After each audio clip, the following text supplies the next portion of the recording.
Sou Josh Bernstein e estou no Egito para investigar o faraó mais polêmico da história. Seu nome era Akhenaton. Estou tentando descobrir como o pai de Tutankhamon quase destruiu um império. O acesso exclusivo às múmias da tumba do rei Tut, nossa, poderá finalmente revelar o verdadeiro motivo.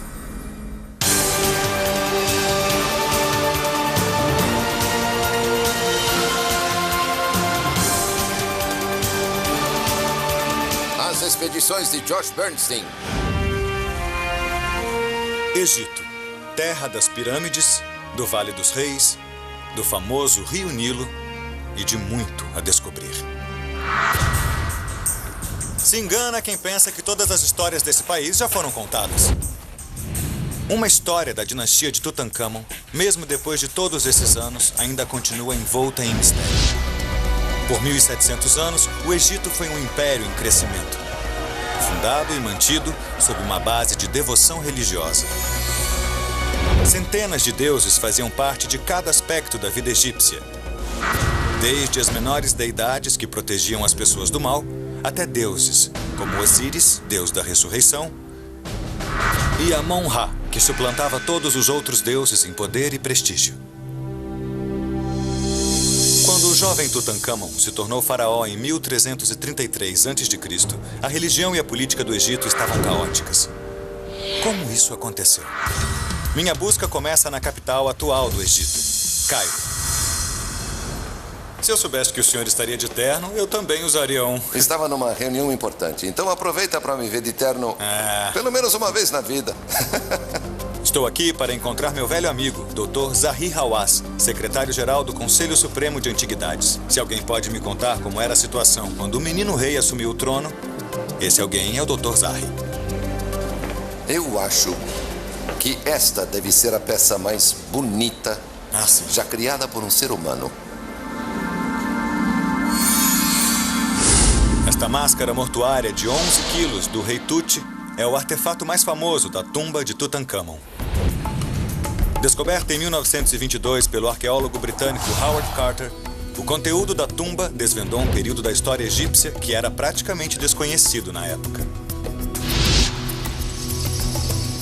Esse rei viveu em tempos difíceis com o pai no Médio Império Egípcio. Sei.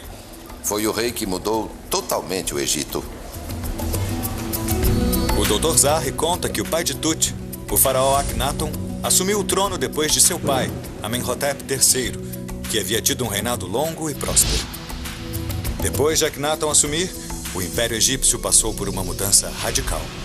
Dá pra dizer que o pai de Tutankhamon deixou o pior pra ele? Claro! O Egito estava um caos. Sim. Tinha distúrbios em toda parte. E o que sabemos sobre essa situação? Que registros temos? Temos uma prova, uma estela. É o melhor registro que temos do que exatamente o misterioso Rei Dourado fez. A estela é uma rocha de 2 metros de altura. Conhecida como Estela da Restauração, foi feita por volta de 1337 a.C., logo depois do rei Tut ser coroado. Ah, a Estela da Restauração. Olha, Josh, este é um monumento muito importante. Toda esta parte nos conta o que aconteceu no Egito depois da morte do Akhenaton. Tudo bem, então essa peça aqui nos conta a situação que Tut herdou quando se tornou rei. Exato. A herança de Tut foi um império à beira do desastre, com a população prestes a se revoltar. Zahi me conta que Tutankhamon e seus conselheiros políticos tinham que recuperar a confiança das pessoas, voltando às antigas tradições. Quando Tut se tornou rei, ele recuperou a imagem do Egito. A estela afirma que quando Tut foi coroado faraó, os templos e as estátuas de deuses e deusas em todo o Egito estavam em ruínas. Essa foi a era da restauração. Ele restaurou os templos e os templos começaram a ser erguidos de novo. Ele fez com que as pessoas voltassem a adorar os deuses e deusas de novo. O que eu quero saber é qual foi o dano, o que Akhenaton fez. Esse homem, pela primeira vez, veja, a primeira vez na história, antes do judaísmo, do cristianismo e do islamismo, ele disse: há somente um Deus. Nós temos que adorar esse Deus e esquecer todos os outros deuses. Esse decreto atingiu todo o Egito. Akhenaton havia declarado uma revolução religiosa. A velha tradição do Egito de adorar centenas de deuses fora jogada fora, para que houvesse somente um Deus.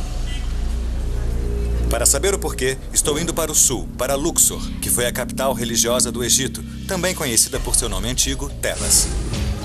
Para descobrir o que Akhenaton fez enquanto estava no poder, vou encontrar com o arqueólogo e diretor do Vale dos Reis, Mustafa al-Waziri. Este lugar é lindo à noite. É uma pena os egípcios antigos nunca terem visto isso. O templo de Luxor foi construído pelo pai de Akhenaton, Amenhotep III. Foi dedicado a Amon-Ra, um dos deuses mais poderosos do Egito, conhecido como Rei dos Deuses. Amon-Ra foi um dos deuses mais importantes para os egípcios antigos. E quantos deuses eram? Centenas. Tá bom. Centenas. Mas acima de todos está Amon-Ra. Sim, o rei dos deuses. Qual a relação entre Akhenaton e Amon-Ra? É isso que eu vou mostrar a você, lá em cima.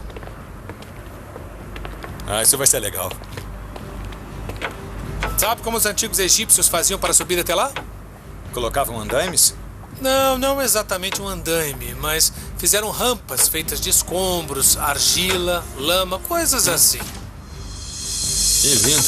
Essa é a melhor vista de todas.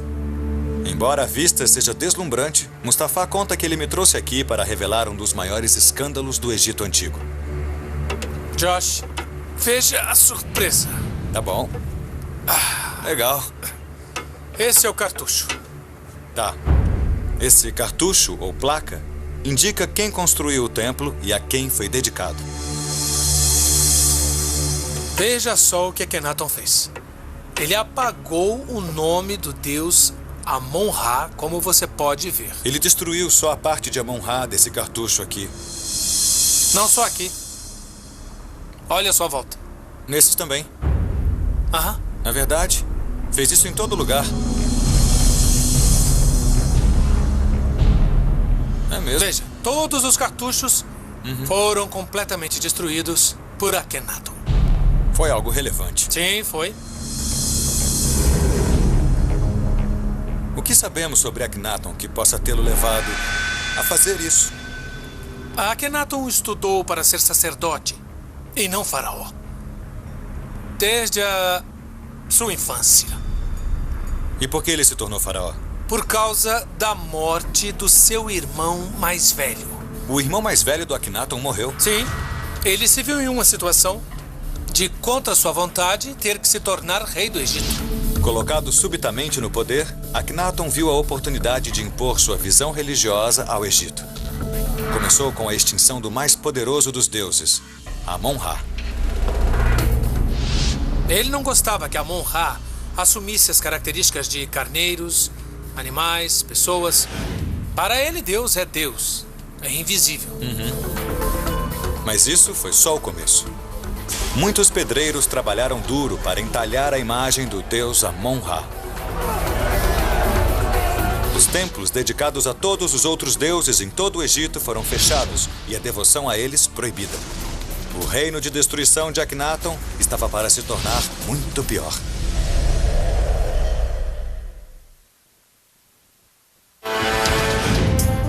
Estou no Egito explorando o mistério de como o pai do rei Tut, faraó Akhenaton, quase destruiu um dos maiores impérios da Terra. Quando Akhenaton chegou ao poder em 1353 a.C., ele iniciou uma revolução religiosa, abolindo a adoração de muitos deuses em prol da crença em apenas um. Mas não foi só isso. Depois do 5º ano de reinado, Akhenaton abandonou a capital religiosa do Egito, Tebas, para começar a construção de uma nova. O novo centro de adoração de Akhenaton está localizado entre a moderna Luxor e o Cairo, e é conhecido hoje como Tel El Amarna. Estou a caminho de encontrar o diretor do projeto Amarna, uma ambiciosa escavação arqueológica que está revelando a cidade de Akhenaton. Oi, Barry. Oi, Josh. Vamos para Amarna? Direto para Amarna. Espero que o arqueólogo Barry Camp possa dar informações sobre a decisão radical de Akhenaton e os efeitos drásticos que isso teve no povo do Egito Antigo. De uma maneira geral, havia alguma coisa aqui na época, além do deserto árido? Não. Em nenhuma outra época, um rei escolheu o Médio Egito como centro de seu reino. E acredito que não tenha sido uma escolha popular para as pessoas que estavam com ele. Hoje em dia, quando você está aqui, vê campos e palmeiras, mas naquela época não havia nada disso. Os limites do deserto iam diretamente até o rio. Então era um local árido e inabitável para construir uma cidade. Barry conta que os lados do penhasco em volta da nova cidade têm entalhes encomendados por Akhenaton. Essas marcações de fronteiras podem nos oferecer informações do porquê Akhenaton tomou essa decisão sem precedentes. Vamos pegar um barco para descer o Nilo em busca dessas informações. Uma linda vista descendo o Nilo. Para onde estamos indo? Estamos descendo na direção do norte para uma das estelas demarcatórias. Tá bom. Arqueólogos encontraram 16 estelas demarcatórias estabelecendo os limites externos da cidade, e é possível que outras ainda sejam descobertas. Vamos dar uma volta enquanto exploramos o Nilo? Minutos depois de nossa saída, percebemos que o horizonte parece ter desaparecido. Infelizmente, estamos indo naquela direção. É meio misterioso o jeito como desapareceu. É como sim. se entrássemos na terra de Akhenaton. Um aviso, fique atento. Sim. Porque... é uma região de mistério. Essa é a estação do vento Hamsin, no Egito. Por 50 dias, ventos fortes no Saara geram violentas tempestades de areia.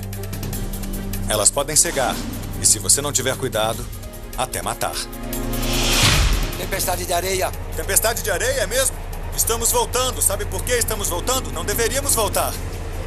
Olha o porquê. As tempestades de areia têm ventos que podem exceder 135 km por hora. É um furacão de areia. Vai ser legal. Vamos demonstrar o que acontece quando uma tempestade de areia te atinge no Nilo. Agora, por exemplo, percebo que o vento aumentou um pouco. Sentiram? Muito vento. Por causa do risco, não temos escolha a não ser voltar para a margem o mais rápido possível. Durante o reinado de Akhenaton, esse meio ambiente severo era o lar de mais de 30 mil egípcios. Veja, os penhascos desapareceram. Não dá nem para ver mais o Nilo. Ventos como esse sempre causavam muita destruição. Arrasavam plantações, espalhavam o gado e danificavam as casas. Como faraó, ninguém impediria Akhenaton de construir a sua cidade. Detidos por uma das forças naturais mais poderosas do Egito, Barry e eu decidimos visitar outra das 16 estelas. Uma protegida da tempestade. Vê aquela ali? É aqui, no topo das escadas. Barry conta que essa estela era, na verdade, um decreto dizendo a todos que entravam na nova capital do faraó que a cidade havia sido estabelecida somente para a adoração do único Deus de Akhenaton. E o Deus escolhido por ele, até hoje, é uma surpresa. Isso nos dá uma ideia do que se passava na mente de Akhenaton. Em suas próprias palavras, já que está escrito na primeira pessoa, diz que esse é um território exclusivo para Aton e que jamais pertencer a nenhum outro deus ou qualquer outro rei antes. Akhenaton havia decretado que Aton, antes um pequeno deus sol, era agora o único e verdadeiro deus do povo egípcio. A partir daí, o disco solar, o Aton, deveria ser reverenciado como criador universal da vida. A decisão de abandonar não apenas Tebas, mas de certa forma todos os panteões dos deuses foi o grande ato, a marca de Akhenaton. Sim, com certeza. Isso o tornou, mais tarde, impopular. É por isso que ele é famoso entre nós. Eu quero entender o que se passou na mente das pessoas. Está preocupado? Se o Papa Bento XVI, se o Papa dissesse: nós não vamos mais adorar Jesus Cristo. Agora vamos adorar vários deuses. Vamos retornar a Baal e aos ídolos de pedra. Depois de 2000 anos de cristianismo, vamos ignorar isso e nos mudar para os arredores de Nápoles. Esqueçam o Vaticano. Não foi mais ou menos isso que Akhenaton fez? De certo modo, foi ainda mais grave, porque muito mais pessoas naquela época associavam a prosperidade futura e o bem-estar do país à religião. Foi um decreto do faraó como nenhum outro, antes ou depois. Ainda não sabemos o que motivou Akhenaton, Mas Barry conta que uma tumba... De certo modo, foi ainda mais grave, porque muito mais pessoas naquela época associavam a prosperidade futura e o bem-estar do país à religião. Foi um decreto do faraó como nenhum outro, antes ou depois. Ainda não sabemos o que motivou Akhenaton, mas Barry conta que uma tumba construída para um dos sacerdotes mais poderosos do governante pode nos dar uma ideia de como era a vida sob o domínio do faraó e de sua nova religião. Essa é uma das melhores tumbas em Amarna. É? É a tumba do alto sacerdote Merirá. Está cheia de informações. Isso vai ser bom. Barry conta que as evidências da fixação religiosa do rei herege podem ser encontradas nas paredes da tumba. A área principal é essa grande, que tem umas gravuras interessantes. As demonstrações de arte sob o reinado de Akhenaton foram tão revolucionárias quanto as religiosas. Imagens como essas na tumba tinham um estilo mais realista do que em qualquer período do Egito Antigo. Isso deu aos arqueólogos um sentido muito mais claro da vida na nova capital. É a vida cerimonial mostrada aqui? Exatamente, com certeza. Tá bom. Vamos procurar indicadores de como a vida era no reinado de Akhenaton. Isso mesmo. Barry diz que em todos os lugares onde a família real está retratada, todos estão envolvidos pelos raios protetores de Aton, representado pelo disco solar. Será que dá para dizer que Akhenaton era obcecado pelo sol? Sim, Akhenaton era obcecado pelo sol, pela adoração ao sol. Aqui estão Akhenaton e Nefertiti, liderando a procissão na direção do templo principal de Aton, a casa de Aton, que é naquela parede ali. Vejo muitas mulheres. Sim, elas tocavam para dar boas-vindas à família real quando chegasse. Não só mulheres. Há também um boi gordo bem ali, esperando para ser sacrificado. Parte do ritual de adoração de Aton exigia sacrifício. Sim, era padrão. Aqui estamos, nessas formas quadradas, cada uma com uma mesa de oferenda com comida somente. Nossa, tem muitas mesas de oferenda aqui. Ah, sim, é um grande símbolo de comida abundante. Considerando que é a parede de uma tumba e que eles idealizavam a vida após a morte, não seria possível que a realidade não fosse tão gloriosa como é mostrada? Mas agora você pode ir até as ruínas dos templos de Aton e ver o que restou das mesas de oferenda. Elas são muito parecidas com o que você vê no chão. Bom, então vamos ver o que tem no chão. Claro. Este é o pequeno templo Aton, o santuário que foi completamente construído de pedra. Foi restaurado até seu tamanho original para dar aos visitantes uma ideia do tamanho da construção. Barry conta que o pequeno templo Aton, como as outras estruturas religiosas em Amarna, foi construído rapidamente. A câmara cerimonial mais sagrada permanece sem telhado para que o disco solar possa ser adorado diretamente. Essas são mesas de oferenda? Sim, essa é uma fileira de mesas de oferendas que reconstruímos sobre as fundações das originais. Havia originalmente 7 fileiras, cada uma com 10 mesas. E esta aqui é uma delas? Sim. Ah, Agora somente as fundações, tijolos de lama negra. e essa é a dica que nos diz quantos são. São 70 plataformas de cada lado do centro. Isso mesmo. Por que Akhenaton precisaria de tantas mesas? Acho que ele queria enfatizar a benevolência de seu reinado e como Aton era uma fonte de abundância para o seu povo. É uma boa forma de atender às necessidades religiosas, honrar o único Deus e deixar que as pessoas prosperem. Esse era o ideal promovido pelas imagens na cidade, mas a realidade pode ter sido bem diferente. Depois de 10 anos, Akhenaton transformou seu deserto em uma capital movimentada, mas esse feito teve um custo. Devido às severas condições e aos castigos físicos impostos a seu povo, seu reinado ficou conhecido como a Época dos Anos Negros e colocou a sobrevivência do império em risco.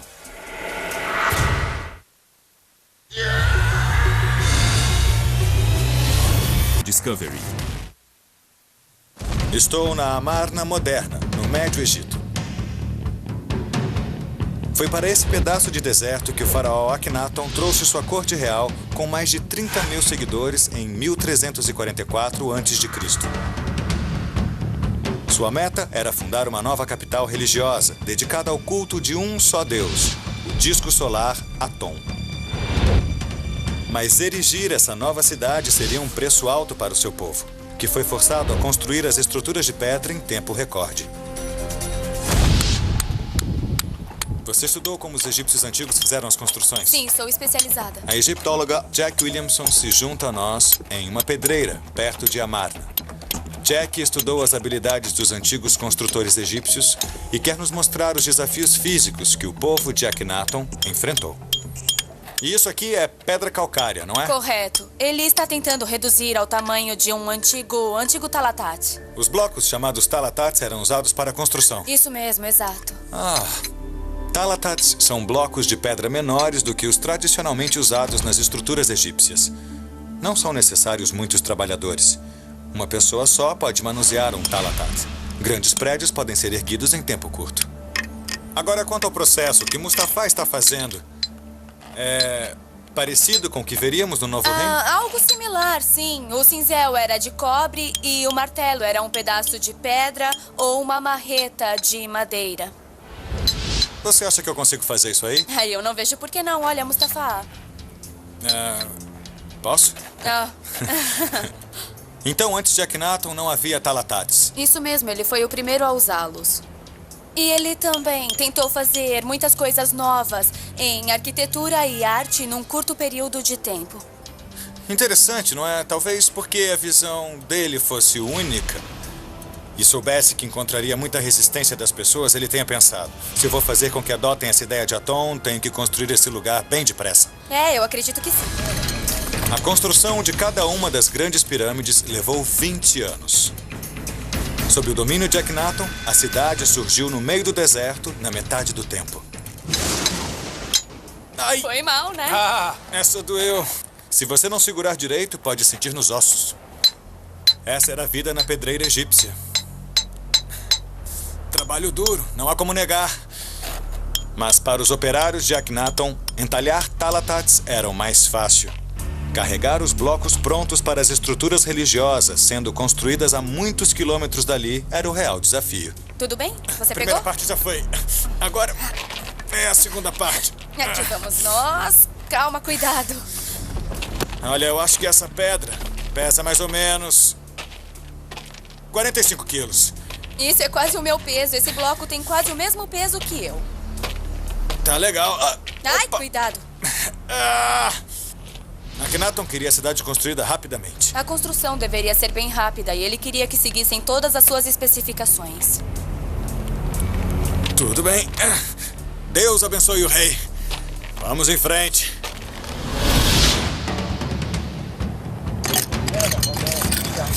Os arqueólogos suspeitam que o povo de Akhenaton fosse muito exigido fisicamente, mas nenhuma evidência foi encontrada.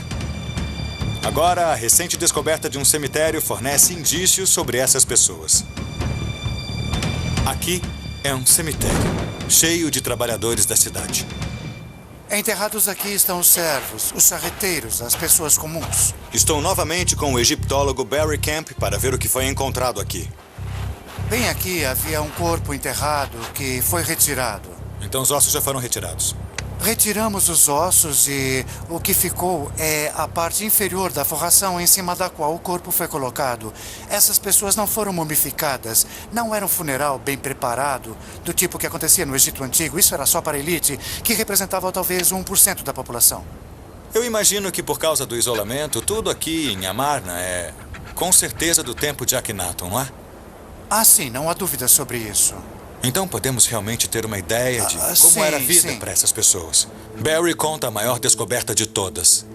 A constatação mais surpreendente depois do estudo dos ossos é que muitos morriam ainda muito jovens. Poucas pessoas viviam além dos 32 anos. Quando alguém tinha 16 anos, não sabia, mas já tinha vivido metade da vida. Existe algum outro lugar por aqui que ainda tenha ossos? Sim, há um bem atrás de nós. A última área desta temporada está sendo escavada. Vamos lá dar uma olhada? Sim, é bem aqui. Há uma área oval, descolorada, de areia. Aqui está. Ali está. Tá Com bom. um osso comprido. Barry conta que esta fíbula é tudo o que resta da perna de um trabalhador sob o domínio de Akhenaton. Posso pegar com as mãos mesmo? Sim, pode pegar. Não é quebradiço. Isso mesmo. Depois de 3.000 anos, está sendo retirado da areia para teste. Ficará aí. Estou transportando o osso para a casa da equipe de expedição perto daqui. Espero que, através da análise dos ossos, possamos aprender um pouco mais da vida sob o domínio do faraó Akhenaton. Entra! Oi, eu trago um osso do deserto. Muito obrigada. Recém-retirado. Isso. Vamos. E você tem mais? Tenho muito mais. Tá bom.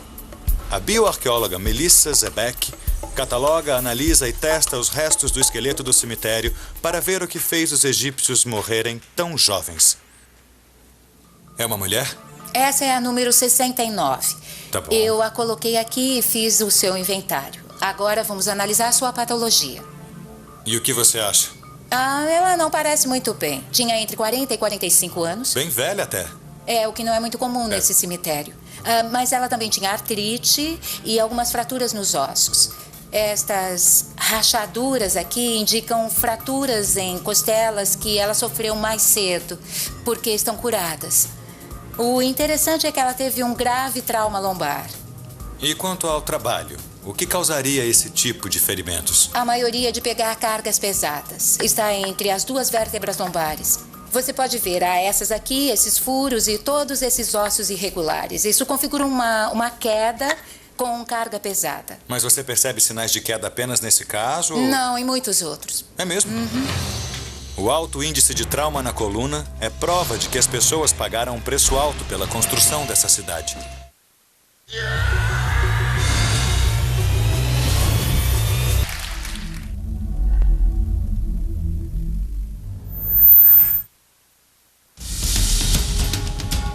Durante a 18ª dinastia egípcia, o faraó Akhenaton abandonou os antigos deuses, seus templos e seus sacerdotes e fundou uma nova capital para adorar um deus, Aton, o disco solar. O efeito foi devastador. A bioarqueóloga Melissa Zebeck está analisando os ossos do cemitério na cidade de Akhenaton e descobriu uma tendência chocante. Outra informação interessante sobre esse cemitério é o fato dessas pessoas estarem entre as mais baixas da história do Egito. Sério? Os mais baixos de toda a história antiga do Egito? Aham. Em relação ao egípcio normal, antes da era Akhenaton? Antes e depois do tempo de Akhenaton, os egípcios normais eram, em média, 15 centímetros mais altos. Isso é muita coisa. É. As pessoas encolheram 15 centímetros só no decorrer de meia geração. Mas não geneticamente. Provavelmente foi um problema nutricional. Mas achei que os súditos do rei pudessem participar de todas as festas e tivessem fartura de alimentos. Bom, isso é o que as tumbas mostram, mas acho que era tudo propaganda ou as pessoas somente podiam desfrutar de tudo isso quando estavam nas tumbas. Os ossos do cemitério de Amarna fornecem algumas dicas interessantes. Má nutrição prolongada, trauma físico sério e uma incomum morte prematura. É óbvio que algumas pessoas sob o domínio de Akhenaton sofriam muito. E o sofrimento não se restringia somente à nova capital religiosa. Apesar de ter o exército mais poderoso sob seu comando, Akhenaton acreditava na política de paz. Isso resultou em uma rebelião bem-sucedida de nações e todo o império começou a enfraquecer. Quando Akhenaton morreu em 1336 a.C., depois de 17 anos no trono, reinava o caos no país. Um faraó de 9 anos de idade, Tutankhamon, assumiria o trono. Para entender os passos dados por Tut para restaurar a prosperidade no país, estou voltando ao Luxor para encontrar o arqueólogo Mustafa Waziri no templo de Karnak. Bom te ver de novo. Bom te ver também, Josh. Mustafa conta que depois da morte de Akhenaton, os egípcios foram incentivados a retornarem para suas ordens religiosas. A mudança foi liderada pelos sacerdotes de Amon-Ra, rei dos deuses, que sofreram privações e estavam ansiosos para reaverem o prestígio. Josh, eu quero te mostrar uma coisa muito importante aqui. Você sabe que os altos sacerdotes do deus Amon-Ra estavam perdendo poder.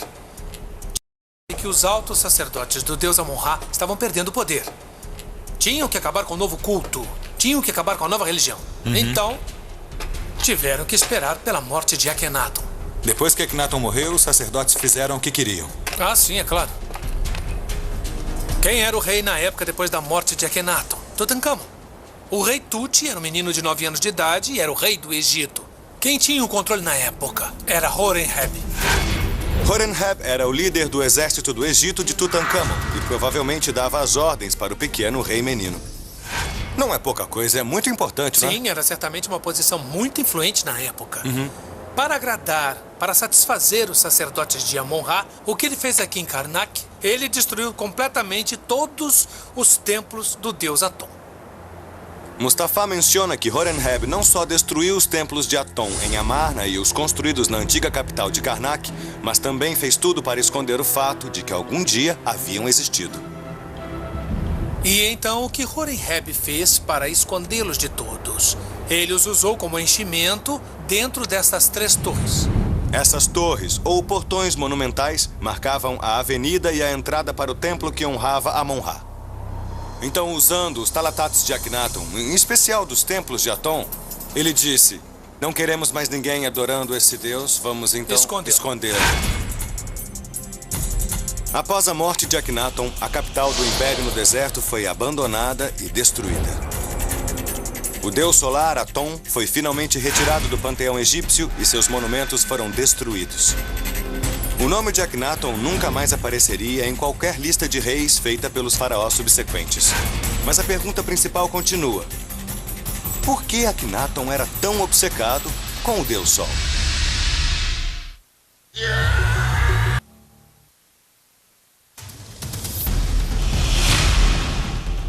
O faraó Akhenaton da 18ª dinastia proibiu a adoração dos deuses tradicionais do Egito para fundar um novo culto e uma nova capital religiosa dedicada a Aton, uma divindade solar menor.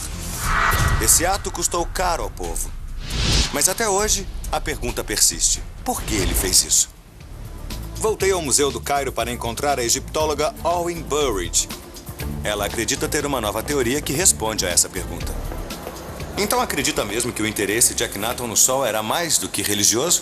Ah, sim. Eu tenho quase certeza de que era baseado em problemas visuais que ele tinha e que eram significativos. Owen acredita que Akhenaton tinha problemas de visão devido à sua herança genética. Sua teoria é bem polêmica, mas ela afirma que a prova pode ser encontrada na Sala Armana, no Museu do Cairo. E aqui está o centro das atenções, o faraó Akhenaton. Ah, legal. Você tem que entender que os faraós gostavam de ser retratados em sua forma perfeita. Tá bom. Veja como o rosto é comprido e seu olhar é distante. É quase assustador o modo como as pálpebras superiores estão levantadas. Acredito que, mesmo que esteja um pouco exagerado para causar um efeito divino etéreo, foi baseado em uma pessoa viva. Sério mesmo? Creio que sim. Rosto comprido, pálpebras estranhas, o jeito como olha. E o pescoço curvado.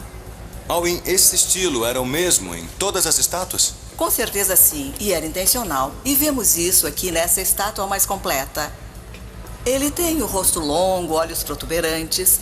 Os ossos da clavícula são proeminentes, mas os ombros são estreitos. É importante notar que o tórax é pequeno, o que acentua o tamanho da barriga e o pequeno umbigo. E ainda... Pois é. Logo que eu entrei eu reparei. Remete Sim, à parece bem fertilidade, feminino. né? Mas a pelvis, está vendo? Owen crê que todos esses são indicadores de uma condição fisiológica. Quero que você veja os olhos dele. Os olhos me chamaram a atenção. Ele tem algo chamado ceratocone. Embora seja tratável hoje, ceratocone pode causar cegueira. Se Akhenaton tinha a doença, é possível que tenha sofrido perda da visão. Veja as córneas dele. São pontudas e chegam até a levantar as pálpebras superiores. Esse homem deve ter tido uma miopia grande. Owen acredita que Akhenaton adorava o disco solar porque seus raios brilhantes faziam com que ele enxergasse. Ela conta que o ceratocone também é um dos sintomas usados para diagnosticar um problema genético raro. Outro sintoma pode ser visto em suas mãos. Dê uma olhada nas mãos dele. Algo estranho acontecia com as mãos dele. Acho que o faraó sofria de algo chamado síndrome de Marfan. Síndrome de Marfan, é isso? A síndrome de Marfan é uma desordem genética que tem efeitos profundos no esqueleto. Mesmo hoje em dia, aqueles que sofrem desta síndrome têm sistemas cardiovasculares fracos e podem morrer jovens. Existe um indicador de síndrome de Marfan hoje em dia? Assim, os médicos sabem através de alguns exames. O primeiro é chamado de teste Steinberg. Quero que você coloque o seu polegar dentro da sua mão e coloque seus dedos para baixo. Se ficar para o lado de fora, isso é chamado de sinal do dedo polegar. Meu dedão viria até aqui se eu tivesse a doença, Assim, não é isso? Sim, este é o sinal do dedo polegar. Se eu tivesse com o cetro e o chicote, não veria meus polegares. Está dizendo que Isso assim mesmo. é normal, desse jeito. Isso Mas é ele tem normal. dedos tão longos que seus polegares aparecem. Esses polegares aparecem. O diagnóstico de Owen parece plausível, mas até agora foi baseado em arte do período Amarna. Para poder provar sua teoria, ela tem que fazer exames genéticos. A múmia do faraó Akhenaton nunca foi identificada positivamente, mas outras na família foram. Se quisermos testar a teoria da síndrome de Marfan, e já que não temos Akhenaton, podemos usar a múmia de Amenhotep III. Eu sei que ele está lá em cima, na sala da múmia real. Está sim, mas quando olhamos as radiografias de Amenhotep III, ele não tem as mesmas características de seu filho. Então, como Akhenaton adquiriu isso? Sabemos que 26% dos casos de síndrome de Marfan são de mutações espontâneas. Isso significa que não há histórico familiar. Mas também significa que ele poderia passar para as gerações futuras. A escolha óbvia seria testar a múmia do rei Tut, mas ela é considerada tão preciosa que o acesso é praticamente impossível. Owen diz que Akhenaton pode ter tido netos, e eles seriam nossa melhor opção. Rei Tut teve filhos? Teve sim. Mesmo?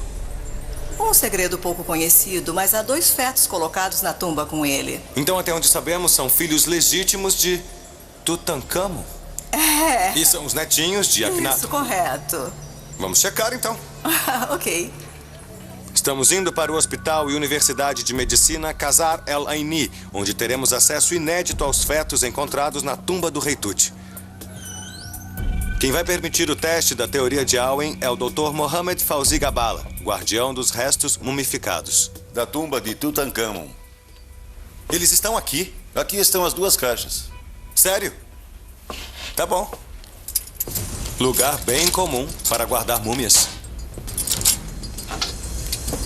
É a primeira vez que qualquer pessoa verá um deles, não é?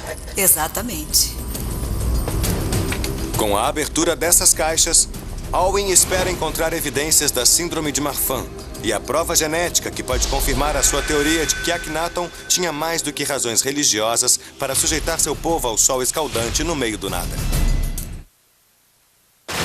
A gente tá conseguindo hora do bom! Só no Discovery. Minha busca pelo motivo que levou o faraó Akhenaton a quase destruir o Egito revelou a história de um homem que rejeitou o panteão tradicional dos deuses e instaurou um culto a um deus único. Através da ciência moderna, esperamos descobrir se o motivo de tudo foi um problema médico conhecido como Síndrome de Marfan. O Dr. Mohammed Fauzi Gabala, a egiptologista Owen Burridge e eu estamos prestes a examinar os fetos mumificados encontrados na tumba do rei Tut. Essa é a primeira vez que eu vou ver restos fetais mumificados. Estou bem animado e eu sei que você também. Sim. Owen acredita que os motivos que levaram Akhenaton a deixar Tebas e construir uma nova cidade no deserto não foram só religiosos.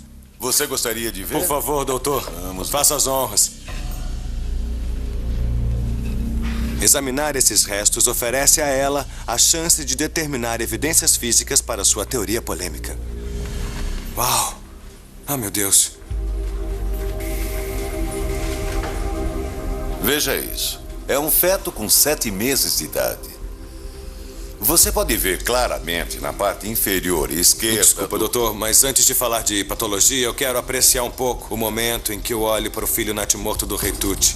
Professores acreditam que esses fetos possam ser os filhos de Tutankhamon e sua única esposa, a Resenamon, que também era sua meia-irmã. Se a teoria de Owen estiver correta, a relação próxima da família cria a possibilidade de que eles teriam tido a síndrome de Marfan.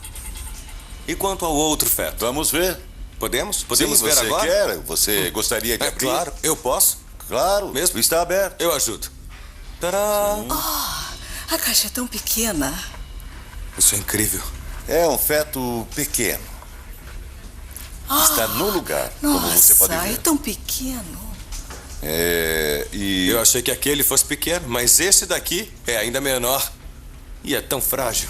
A chance de examinar o que poderiam ter sido os netos de Akhenaton e os filhos do Rei Tut é uma oportunidade pela qual Owen esperou muito. Agora a teoria dela sobre a síndrome de Marfan pode ser testada. Estou curioso, Owen, para ver se, olhando para eles, você pode determinar algo sobre a síndrome. Sim, é claro. Na inspeção física, as crianças com a síndrome de Marfan fetal tendem a ter órbitas na direção inferior dos cantos externos. Algo significativo é que elas têm queixos bem pequenos, pontudos, e é o que estamos vendo aqui. Mas isso não pode ser resultado do processo de mumificação ou da passagem do tempo? Não, não. O queixo que estamos olhando é parte da estrutura óssea. Tá bom.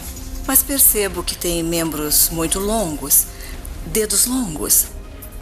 Acho que há evidências físicas, mesmo com exame externo, para usarmos as radiografias. Para fazer uma avaliação mais completa do esqueleto, trouxemos uma máquina de radiografia portátil.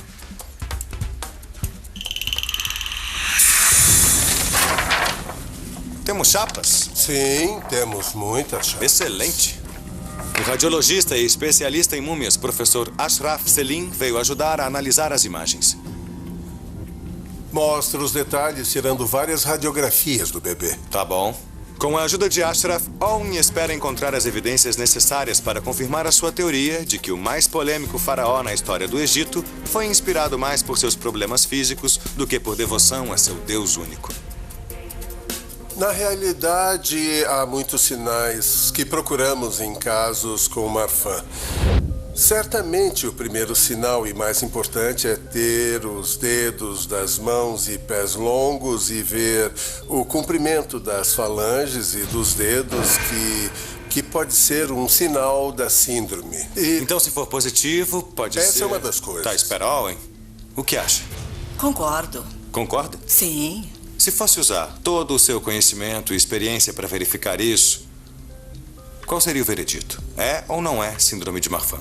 Bem, pelo que vi nas radiografias, eu não creio que possamos descartar a síndrome de Marfan. E, ao mesmo tempo, não posso confirmar que é a síndrome. Mas a possibilidade existe. Bem, existe sim. Tudo bem, então, se nós pudermos voltar na linhagem a partir deste feto, até Tut, sua esposa, e até Akhenaton, e dissermos, tudo bem, Akhenaton teve síndrome de Marfan. Como isso se encaixaria em sua obsessão pelo Sol? Bom, Akhenaton tinha um formato de olhos incomum, o que o teria tornado muito míope. E, por isso, ele poderia enxergar muito melhor a luz do Sol. Dá pra dizer que ele tinha uma necessidade fisiológica da luz do Sol? Sim. Espera, isso quer dizer que tem uma explicação biológica e morfológica para a obsessão do faraó Akhenaton pelo disco solar. Exatamente. Apesar das novas evidências, a teoria de Owen continua sem confirmação. O que já está mais do que provado é que Akhenaton adorava obcecadamente o Sol e que provocou o caos no Império Egípcio. Depois de sua morte, o rei Tut e seus conselheiros restabeleceram as velhas crenças em muitos deuses para mostrar para o povo que os anos negros haviam terminado. No final, os esforços do faraó Akhenaton para que seu povo aceitasse e adorasse para sempre o Atom ou o disco solar falharam drasticamente. Os templos e monumentos foram destruídos, a cidade sagrada abandonada e a nova religião esquecida. Assim, o legado de Akhenaton ficou oculto da história por mais de 3.000 anos. Mas de forma irônica e surpreendente como os mistérios do Egito Antigo, as tentativas de apagar Akhenaton da história acabaram preservando o seu legado por vários milênios. Versão brasileira, Tempo Filmes, São Paulo.